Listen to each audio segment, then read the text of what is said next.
அனைவருக்கும் வணக்கம். இன்றைய தினமணி செய்தித்தாள்ல என்னென்ன செய்திகள் இருக்கு அப்படிங்கிறத பார்ப்போம். முதல்ல பார்த்தோம்னா, "வினாத்தாள் கசிவு கடும் தண்டனை" அப்படின்னு சொல்லி குடுத்துருக்காங்க. அதாவது என்ன ஒரு பின்னணி அப்படின்னு பெருசா நமக்கு அதுல செய்திகள் ஒண்ணும் இல்ல.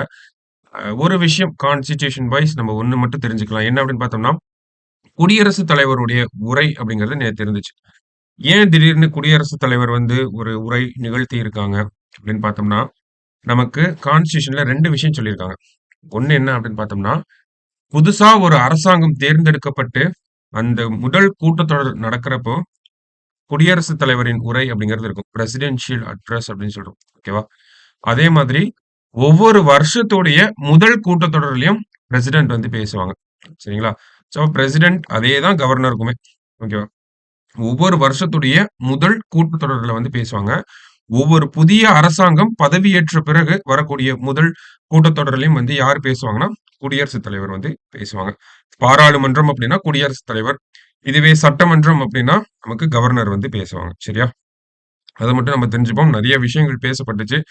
பொதுவா இந்த குடியரசுத் தலைவர் உரை, இல்ல ஆளுநரின் உரை அப்படின்னு பார்க்கிறப்போ, தமிழகத்துல ஆளுநர் உரை அப்படிங்கிறது ஒரு சில சர்ச்சைகளை ஏற்படுத்துச்சு. ஆனா பொதுவாகவே என்ன நடக்கும்னா, வந்து இப்ப அரசாங்கத்தினுடைய சாதனைகள பத்தி தான் பேசுவாங்க. சரிங்களா? ஏன்னா, அது கேபினெட் பிரிப்பேர் பண்ணி குடுக்கிறது தான்.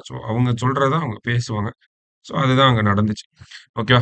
அடுத்தது பார்த்தோம்னா, ஒசூரில் 2000 ஏக்கரில் பன்னாட்டு விமான நிலையம் அப்படின்னு சொல்லியிருக்காங்க. ஒசூர் அப்படின்ற அந்த பகுதிய பார்த்தோம்னா, நமக்கு ஒசூர், கிருஷ்ணகிரி, தர்மபுரி இதையெல்லாம் ஒருங்கிணைந்த ஒரு பகுதியா தான் இருக்கு. நமக்கு அந்த ஒரு நார்தர்ன் பெல்ட் அப்படின்னு நம்ம சொல்றோம். ஓகேவா? அந்த இடத்துல நல்ல டெவலப்மெண்ட் அப்படிங்கிறது இண்டஸ்ட்ரியல் டெவலப்மெண்ட் நல்லா வந்துகிட்டு இருக்கனால, ஒரு புதிய விமான நிலையம் அப்படிங்கிறத சர்வதேச அளவுல ஒரு விமான நிலையத்த கொண்டு வரலாம் அப்படிங்கிற ஒரு முடிவ தமிழக அரசாங்கம் எடுத்திருக்காங்க. இதை பத்தின அறிவிப்பு வந்து நம்ப சட்டப்பேரவையில வந்து தமிழக முதல்வர் வந்து சொல்லியிருக்காங்க. ஓகேங்களா? என்ன சொல்லியிருக்காரு அப்படின்னு பார்த்தோம்னா, 2000 ஏக்கர் நிலப்பரப்பில் ஆண்டுக்கு 3,00,00,000 பயணிகளை கையாளக்கூடிய வகையில் பன்னாட்டு விமான நிலையம் ஒசூரில் அமைக்கப்படும். அப்படிங்கிற தகவல நமக்கு சொல்லியிருக்காங்க. அதே மாரி பார்த்தோம்னா, கலைஞர் நூலகம் அப்படிங்கிற ஒரு அறிவிப்பு வந்துடுச்சு. கோட்டூர்புரத்துல வந்துருச்சு சென்னையில. மதுரையில சொல்லியிருந்தாங்க. கோயம்புத்தூர்ல சொல்லியிருந்தாங்க பட்ஜெட்ல. இப்ப திருச்சியிலும் காவிரி மாநகரமா இருக்கக்கூடிய திருச்சியிலயும் வந்து ஒரு நூலகம் அப்படிங்கிறத அமைக்க போறோம் அப்படிங்கிறத சொல்லியிருக்காங்க. அதே மாரி சேலத்துல வந்து பார்த்தோம்னா, நமக்கு ஒரு நாலேட்ஜ் சென்டர் அப்படிங்கிறத அமைக்க போறோம்ன்றத சொல்லியிருந்தாங்க. பேசிக்கான அறிவிப்புகள் தான் அது எல்லாமே. இந்த இடத்துல பார்த்தோம் அப்படின்னா, ஒரு சில புதிய அறிவிப்புகள் அப்படிங்கிறது இருந்துச்சு. ஏன்னா நமக்கு சட்டப்பேரவை அவை அவையில இருக்கனால, இங்க ஒரு சில அறிவிப்புகள் அப்படிங்கிறது வரும். அதுல ஒரு சில விஷயங்கள நம்ம தெரிஞ்சுக்க வேண்டியது அவசியமா இருக்கு. அந்த வகையில, நான் முதல்வன் திட்டத்தின் தொடர்ச்சியாக கல்லூரி பட்டப்படிப்பை முடித்து வேலை தேடும் இளைஞர்களுக்கு திறன் தமிழ்நாடு நிறைப்பள்ளிகள் என்ற மாபெரும் திட்டம் 100 கோடியில் தொடங்கப்படும் அப்படிங்கிறத நம்ம அமைச்சர் வந்து சொல்லியிருக்காங்க. ஓகேவா? திறன் தமிழ்நாடு நிறைப்பள்ளிகள் அப்படிங்கிற ஒரு திட்டம். ஓகேவா? யாருக்காக? என்ன அப்ஜெக்டிவ் அப்படின்னு பார்த்தோம்னா, கல்லூரி பட்டப்படிப்பை முடித்து வேலை தேடும் இளைஞர்களுக்கு. ஓகேவா? கல்லூரி காலேஜ முடிச்சுட்டு அ எம்ப்ளாய்மென்ட் தேடி ஓடிட்டு இருப்பாங்க இல்லையா? அவங்களுக்காக திறன் தமிழ்நாடு நிறைப்பள்ளிகள் அப்படிங்கிற ஒரு திட்டம். அதே மாரி நான் முதல்வன் திட்டத்துக்கு கீழ பல்வேறு விஷயங்கள தமிழக அரசாங்கம் பண்றாங்க. ஓகேங்களா? ஸ்கூல் சில்ட்ரன வந்து ட்ரெயின் பண்றதாகட்டும், அவங்கள வெளிநாடுகளுக்கு இப்ப கூட சமீபத்தில யுகே கூட்டிட்டு போயிருந்தாங்க.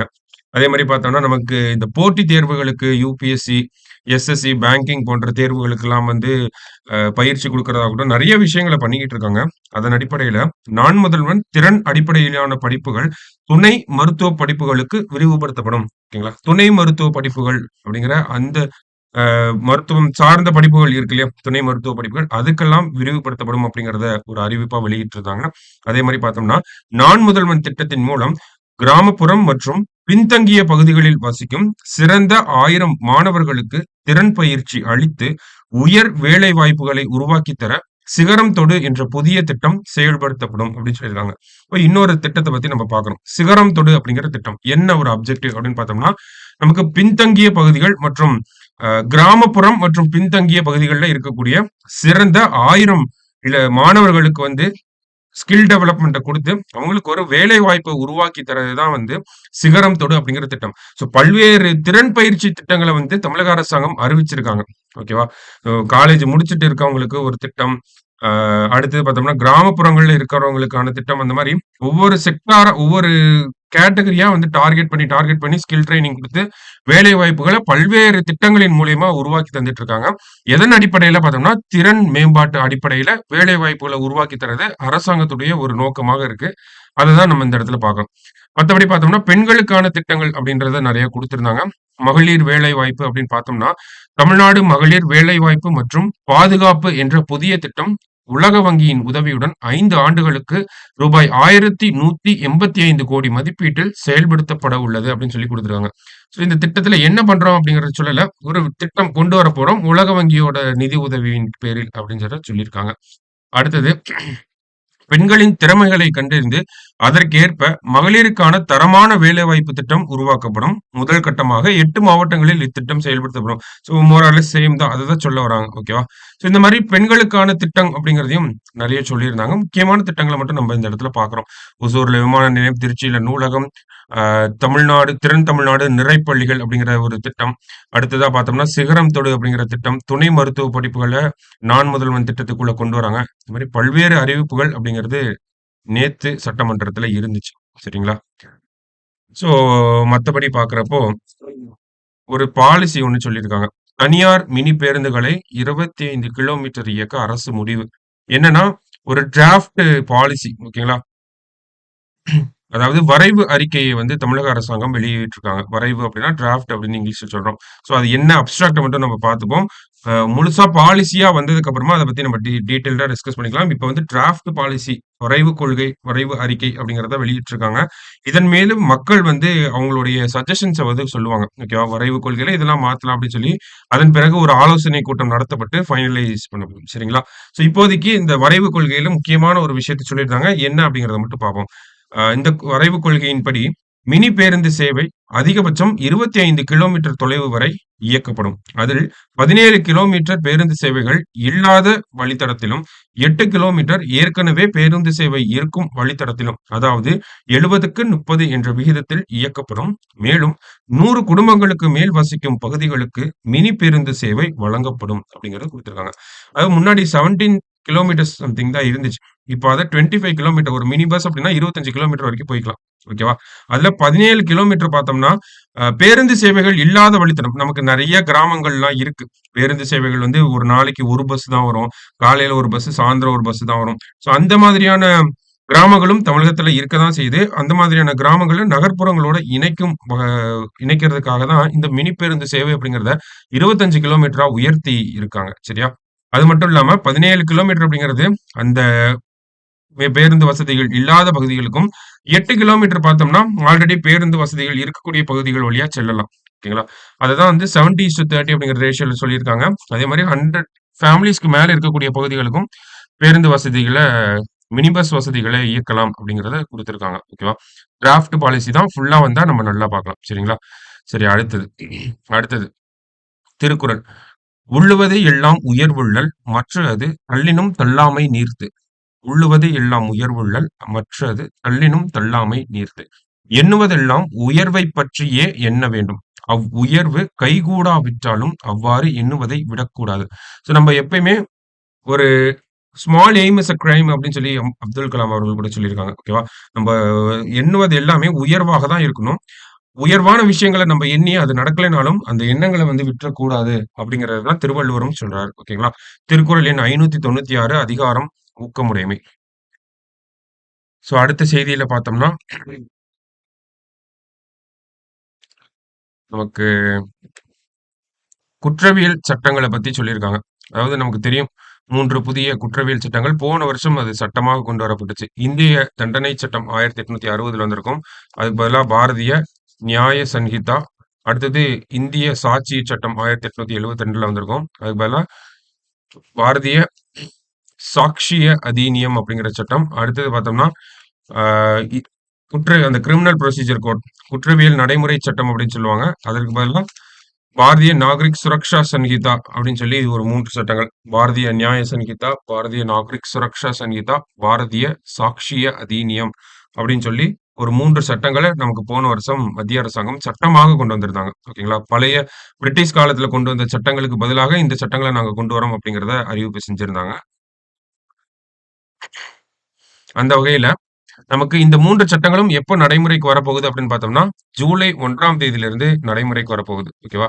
ஸோ மாநில அரசாங்கங்கள் எல்லாமே சமீபத்தில கூட தமிழக முதல்வர் அவர்கள் திரு அமித்ஷா அவர்களுக்கு வந்து ஒரு கடிதம் எழுதியிருப்பாரு. இத நாங்க இம்ப்ளிமெண்ட் பண்ணணும். இத நாங்க அடாப்ட் பண்ணிக்கணும்னா, எங்களுக்குன்னு ஒரு சில டைம் பீரியட் இன்னும் கால அவகாசம் தேவைப்படுது.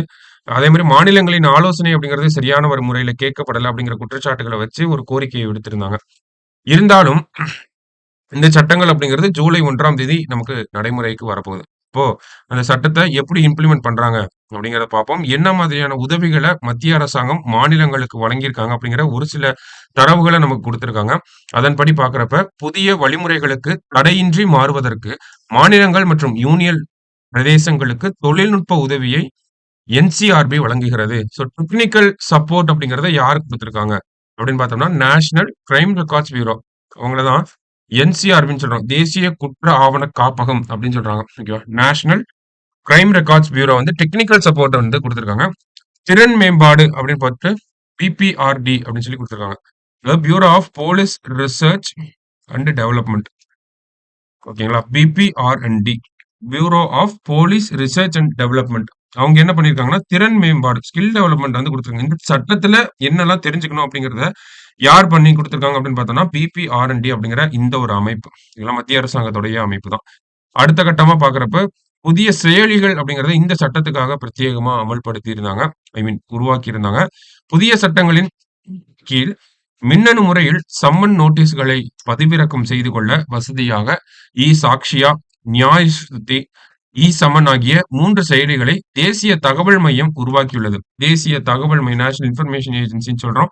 ஸோ இவங்க பார்த்தோம் அப்படின்னா ஒரு 3 செயலிகள் சாக்ஷியா சாட்சிகள வந்து ஃபோன்ல ரெக்கார்ட் பண்றது போலீஸ் ஆஃபீசர்ஸ்க்கு. நியாய் ஸ்ருதி அப்படிங்கிறது ரிலேட்டடான விஷயம் தான். சம்மன் அப்படிங்கிறது சம்மன டவுன்லோட் பண்ணிக்கிறதுக்காக. இந்த மாதிரியான செயலிகளையும் மத்திய அரசாங்கம் உருவாக்கி குடுத்திருக்காங்க. அதே மாரி பார்த்தோம்னா, மக்கள் மத்தியில விழிப்புணர்வ கொண்டு வரதுக்காக, மை கவர்ன்மென்ட் அப்படிங்கிற சமூக ஊடக கணக்கு ஓகேங்களா? Twitter, Facebook, Instagramல எல்லாம் இருக்கும். ஸோ அவங்க வந்து நெறைய தகவல்கள வந்து ஸ்ப்ரெட் பண்ணிட்டு இருக்காங்க. அதே மாரி பார்த்தோம்னா, சம்பர்க் அப்படிங்கிற செயலி மூலியமா கடந்த பிப்ரவரியில் 7 கோடிக்கும் அதிகமானவர்களுக்கு சட்டங்களை பற்றிய விழிப்புணர்வு மின்னஞ்சல் அனுப்பப்பட்டுள்ளது. இப்ப மத்திய அரசாங்கம் பார்த்தோம்னா, இந்த சட்டங்கள அ சரியான முறையில தொடங்கணும். சரியான முறையில விழிப்புணர்வுகள ஏற்படுத்தணும் அப்படிங்கிறதுக்காக, மக்களுக்கு மை கவர்ன்மென்ட் இந்த சம்பர்க் மூலியமா மெயில் அனுப்புறது இதெல்லாம் பண்ணிட்டு இருக்காங்க. ஒரு சைட்ல அவேர்னஸ் கிரியேஷன் அப்படிங்கிறது நடந்துட்டே இருந்தாலும், இன்னொரு சைட்ல என்சிஆர்பி, பிபிஆர்டி இவங்கள எல்லாம் வச்சு மாநிலங்களையும், யூனியன் பிரதேசங்களையும் ட்ரெயின் பண்ணிட்டே தான் இருக்காங்க. இருந்தாலும் கால அவகாசம் தேவைப்படுது அப்படிங்கிறத மாநில அரசாங்கங்கள் தொடர்ச்சியா கோரிக்கை வச்சுட்டே தான் இருக்காங்க. சரியா? ஸோ இத மட்டும் நம்ம பார்க்கிறோம். அடுத்தது பார்த்தோம்னா, இதோட செய்திகள் முடியுது. ஓகேவா? ஸோ இதெல்லாம் தான் நமக்கு முக்கிய செய்திகளா இருந்த ஒரு நியூஸ் பேப்பர். நெறைய விஷயங்கள் இருந்துச்சு. நெறைய திட்டங்கள் தமிழக அரசாங்கம் சார்ந்த திட்டங்கள தான் நம்ம நெறைய பார்த்துருக்கோம்.